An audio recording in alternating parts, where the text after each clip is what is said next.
कर ले तो मौके पर आज तरुण जैन जी ने सब बैठक बुला ली। वही अगर बात कर ले प्रेस में आता रखने सिर्फ इतना ही नहीं, बहुत सारी जगह ऐसा भी है, बहुत सारे उम्मीदवार तो ऐसे भी रहे जो इस वक्त मौके पर दे दिया। लेकिन वहीं चलिए हाल फिलहाल तरुण जैन जी बातचीत जो कर लेंगे, क्या कुछ कहना चाहेंगे? लोगों का जो नगर निगम के अंदर जो चक्कर काट के जुतिया घिस गई है, इन सब मुद्दों के साथ ही हम जनता के बीच में जाएंगे। आने वाले समय में मैं अब एक विजन के साथ एक सोशल इंजीनियरिंग और एक इंफ्रास्ट्रक्चर इंजीनियरिंग के साथ काम करूंगा हिसार के लिए, ताकि ये पता चल सके कि एक टेक्निकल बंदे में और एक डमी बंदे में क्या फर्क होता है। भारतीय जनता पार्टी क्यों छोड़ी, एक बार दोबारा दोहरा। भारतीय जनता पार्टी मैंने इसलिए छोड़ी है, भारतीय जनता पार्टी ने हिसार से हमारे कार्यकर्ताओं के याद दिलाने के बाद ही पार्टी ने एक ऐसे डमी कैंडिडेट को टिकट दी है जिसकी हार नहीं बल्कि जमानत जब्त निश्चित है। दलालों का इलाज आप करोगे? गुर्गों और दलालों का इलाज ऐसा करेंगे, वो नगर निगम के पास ही नहीं। झंडा उतार दिया, वो दिखा दे तस्वीरें, और झंडा जो है वो पार्टी के ऑफिस में दोबारा पहुंचा। अच्छा, अब कहा था कमल गुप्ता के गुर्गे और दलालों का गुर्गो और दलालों का इलाज ऐसा करेंगे, वो नगर निगम के पास नहीं, वो हिसार में भी नहीं भटक पाएंगे।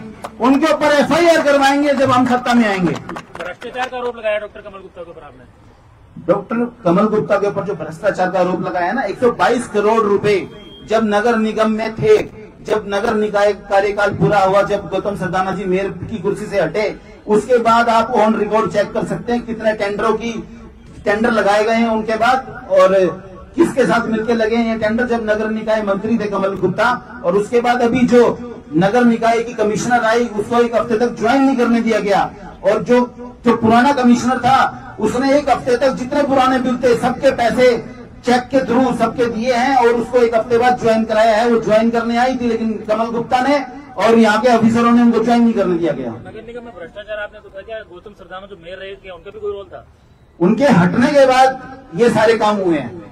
आप ये इस बात का ऑन रिकॉर्ड चेक कर सकते हैं, जब गौतम सरदाना का जब अपना कार्यकाल पूरा हो गया, उसके बाद जब 122 करोड़ रुपए नगर निगम में थे, ये जितने बस्क्यू सेंटर बन रहे हैं, जितनी तिरंगा लाइटें लग रही है, जितने सब, उसके बाद ये टेंडर लगे हैं। अच्छा, गौतम सरदाना ने भी बीजेपी लगभग छोड़ दिया है, तो वो भी आपको सपोर्ट करेंगे? देखिए, ये मेरी संज्ञान में नहीं है अभी कि गौतम सरदाना जी ने भाजपा छोड़ी है नहीं छोड़ी।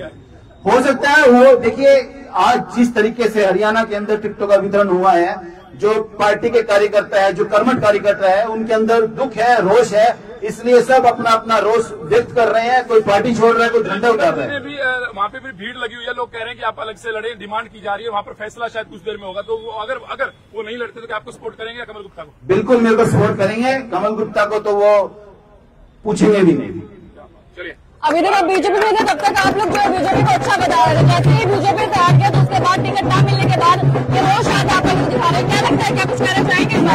अकेला बीजेपी को गलत नहीं बता रहा, पूरा हरियाणा बीजेपी को गलत बता रहा है इस वक्त जो टिकटों का वितरण हुआ है। अभी डायरेक्ट आपने सवाल कर लिया जाए तो क्या लगता है, निर्दलीय चुनाव लड़ने वाले हैं या क्या कुछ? जी, मेरे जो साथी है, मेरे जो बड़े बुजुर्ग है, उन्होंने आज मेरे को आशीर्वाद दे दिया है, हम निर्दलीय चुनाव लड़ेंगे। अभी तक लिस्ट में जो है कहीं ना कहीं बताया जा रहा है तरुण जैन जी भी जो है ऊपर चल रहे हैं, ऐसी बातें लोगों से भी सुनने को मिली, लेकिन अचानक नहीं मैडम, अब कोई लिस्ट में नाम ऊपर नीचे नहीं है, लिस्ट फट चुकी है, और बीजेपी का झंडा भी फट चुका है, और कमल गुप्ता का पोस्टर भी फट चुका है।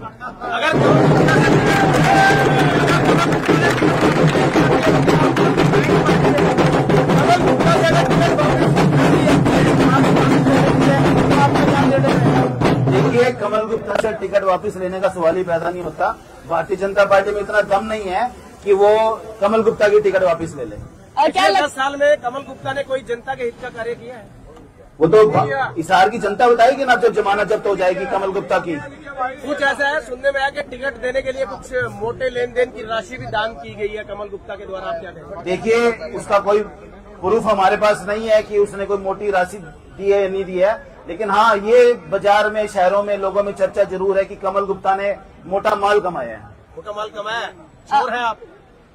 लोगों में चर्चा है इस बात की। पार्टी ने कमाया है या नहीं कमाया है? मुझे भी लगता है कमाया होगा।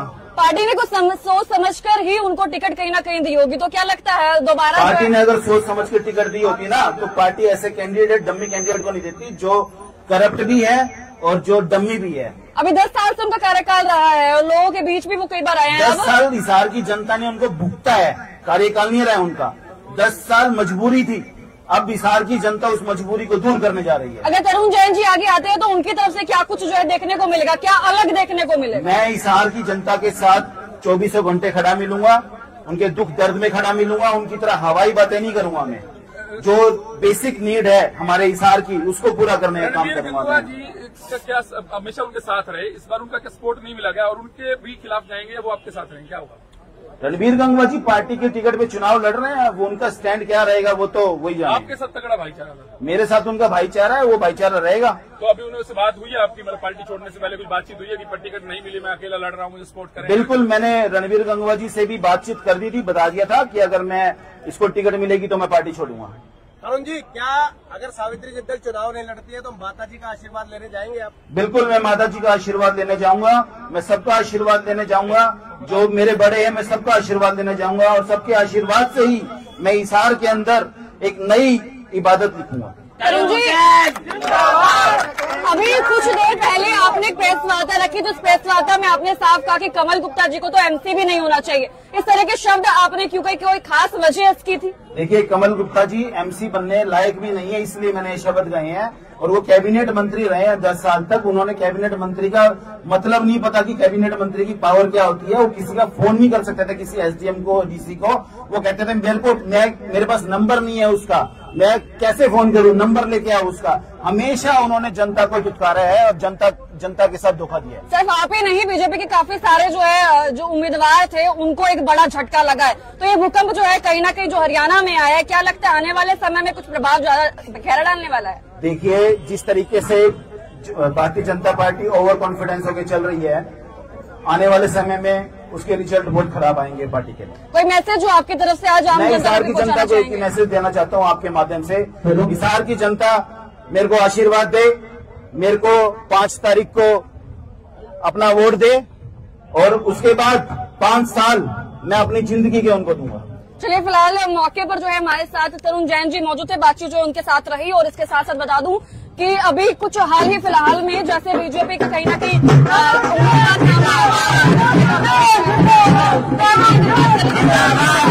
क्या कुछ है यहाँ की आम जनता कहना चाहेगी और इस बात तरुण जैन को किस रूप में आम जनता देखना चाहती है। पहले बैंड बाजों से जो है कैमरा बताओगे तो थोड़ा आगे चलो, बैंड बाजों से जो है किस तरीके से इनका जो है वेलकम किया जा रहा है और जोश जो है बढ़ाया जा रहा है, उत्साह जो है लगातार बढ़ाया जा रहा है। और अभी कई सवाल है, चाहे वो सवाल है सावित्री जिंदल को, चाहे रणबीर गंगवा जी को लेकर सवाल है, या इसके अलावा बड़े बड़े नेता को लेकर सवाल है, लेकिन कहीं ना कहीं सारी बातों को खुलासा करते हुए और कमल गुप्ता जी को भ्रष्टाचार और बहुत सारी ऐसी बातें जो साथ में लेकर और किस तरह के शब्द जो है, लेकिन देखिए तरुण जैन जी के साथ पूरी पलटन जो है चल पड़ी। और सबका कहना है कि तरुण जैन जी आप आगे बढ़ो और निर्दलीय चुनाव लड़ने की बात जो है लगातार चल रही है और कहा जा रहा है कि आम जनता तो बड़े बुजुर्ग को प्यार ले रहा है, वो कहीं ना कहीं निर्दलीय चुनाव लड़ेंगे और निर्दलीय चुनाव लड़ने के बाद का वापस तो शायद हम कर पाएंगे। लेकिन फिलहाल हाल ही में आप तरुण जैन जी की तस्वीरें आप देख पा रहे होंगे, जहाँ मौके पर जो है तरुण जैन जी लोगों से मुलाकात कर रहे हैं, लोगों के बीच जा रहे हैं और साथ ही साथ इस बैठक में सुबह वो 9:30 बजे के आसपास जो है बुला ली गई थी और काफी लोग ऐसे भी है जो इस वक्त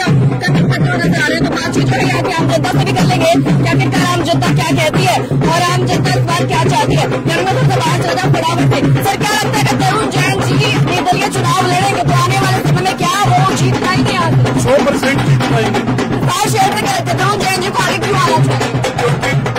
बहुत ज्यादा ईमानदार छवि के नेता बीजेपी ने निकल रही थी, उसकी 5 वजह क्या लगती है?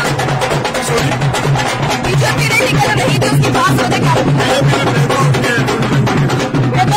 सिर्फ तरुण जैन जी के साथ या और भी लोग जो एक नंबर से देंगे और कमल गुप्ता की हालत सब हो जाएगी। पार्टी लोग टिकट नहीं जाने के लिए लड़ेंगे तो क्या लगता है जीत पाएंगे? ये जीत पाएंगे क्योंकि पूरा हिसार इनके साथ है और हर बच्चा इनके साथ है और अच्छे आदमी और अच्छा ही काम करवाते हैं। ये आपका क्या कुछ बात है? जरूर जीतेंगे जी, जरूर जीतेंगे। अभी टिकट मिलने का वेट था, टिकट जो है किसी और के पास चली जाती है। 1 हजार पहले विधायक रह सके, 2 साल कार्यकाल उनका रहा और अब ये समय आ चुका है जब तरुण जैन को टिकट नहीं मिली है, ना मिलने के बावजूद भी निर्दलीय। चलिए, फिलहाल माहौल देखकर तो पता लग ही गया हो कि आखिरकार यहाँ के हालात जो है किस तरीके के बने हुए हैं और हर कोई चाहता है कि इस वक्त तरुण जैन जी चाहे निर्दलीय जो है नीचे मैदान में उतरकर, लेकिन तरुण जैन जी को आना चाहिए और आम जनता की आवाज को जो ऊपर तक पहुंचाना चाहिए। कहीं ना कहीं लोगों से बातचीत रही तो उनका ये भी कहना था कि कमल गुप्ता जी को जो टिकट मिली वो कहीं ना कहीं गलत थी, वो मिलनी नहीं चाहिए थी, ऐसे लोगों के विचार भी हैं। लेकिन चलिए और भी लोग जो है मेरे साथ मौजूद है, बड़े बुजुर्ग भी हैं और सभी से जो है बातचीत करेंगे, क्या कुछ कहना चाहेंगे। सर नमस्कार। हाँ जी, हाँ जी। तरुण जैन जी अगर निर्दलीय चुनाव लड़ते हैं, क्या लगता है क्या होगा आने वाले समय में? मैं उसका फादर हूँ और भगवान ने चाहा तो 101% जीतेंगे। 101% जीतेंगे। तरुण जैन जी में ऐसी कौन सी खासियत? आपके खुद के बेटे हैं, आपको उसने अपना सब भाईचारा रसूख लोगों के काम आना, उससे हमें बड़ी खुशी है और जो उसके साथ प्रेम है ना लोगों का वो उसको जिताएगा।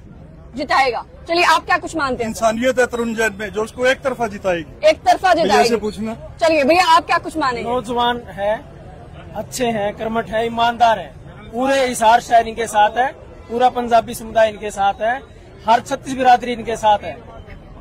सीधा एक सवाल है, कमल गुप्ता जी को टिकट मिलना कितने हद तक आपको सही लगता है और कहाँ कुछ आपको मिस्टेक जो है नजर आती है? कमल गुप्ता इस समय माइनसों में भी नहीं है, प्लस तो बहुत दूर की बात है। इस तरह के शब्द मैं जानता हूँ कि आखिरकार वजह क्या रही इस तरह के शब्द बोलने की? हिसार की जनता के लिए उन्होंने कुछ भी नहीं किया, ना किसी बंदे से मिले आज तक, ना किसी के तकदूर में आए, ना किसी के उठने बैठने में आए। चलिए बहुत बहुत शुक्रिया। खैर माहौल जो है दिखा दूं और ऊपर जो है तस्वीर एक बार दिखाना चाहूंगी जहां पर अभी तक बीजेपी के झंडे जो है लगे हुए थे, लेकिन हाल ही में बीजेपी के झंडे भी जो है यहाँ से हटा दिए जाते हैं और लाइव में ही मैंने आपको दिखाया था। खैर आम जनता से बातचीत की, तरुण जैन जी से बातचीत की और जमानत जब्त को लेकर भी तरुण जैन जी ने क्या कुछ कहा आप लोगों ने सुन लिया होगा। एक मैसेज भी जो है आम जनता तक पहुंचाने का काम तरुण जैन जी ने किया, वो भी आप लोगों ने सुन लिया होगा। खैर आप क्या कुछ मानते हैं, आपकी राय जरूर रखेगा। वीडियो को शेयर करना ना भूले और बने रहे मेरे साथ प्रतिभा टाइम्स नाउ के साथ।